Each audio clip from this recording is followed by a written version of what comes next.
Missed Friday's show? Here's the recap, presented by Honda.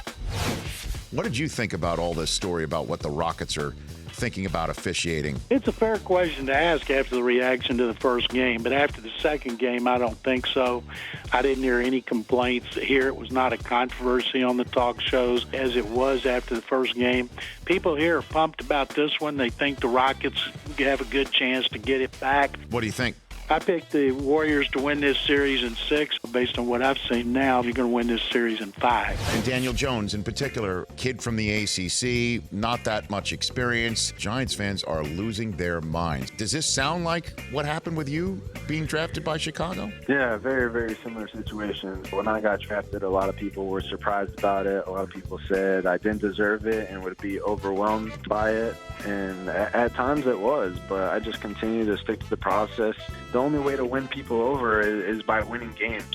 And you can't do that day one. You just got to come in, earn the respect of your peers, earn the starting spot, and then get it turned around. But it's definitely going to be tough. I had to go through it as well, but it's a learning process.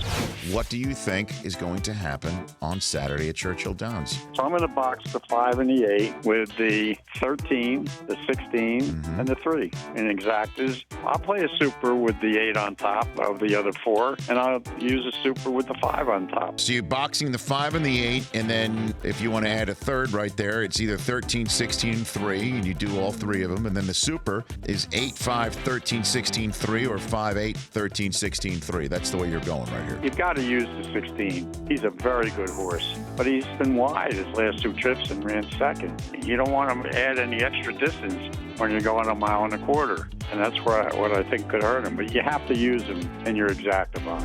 John McClain is a diehard Game of Thrones watcher. All right, John, who will be the next character to die on Game of Thrones? First of all, I was glad Moore did not die with 3 episodes left, and I've always wanted to see Cersei die a more grueling death than the Night King, so that didn't bother me either. But I thought for sure Grey Worm was going down. Last we saw Sam Tarly, he was on the ground screaming for his life, get rid of him, we don't need him. I would say those would be the first 2, and I think Jaime Lannister didn't go down because I believe he's going to kill his sister since he's done everything else to her since the show started. For more Rich Eisen Show, tune to Audience Channel 239 on DirecTV or download the Rich Eisen Show app.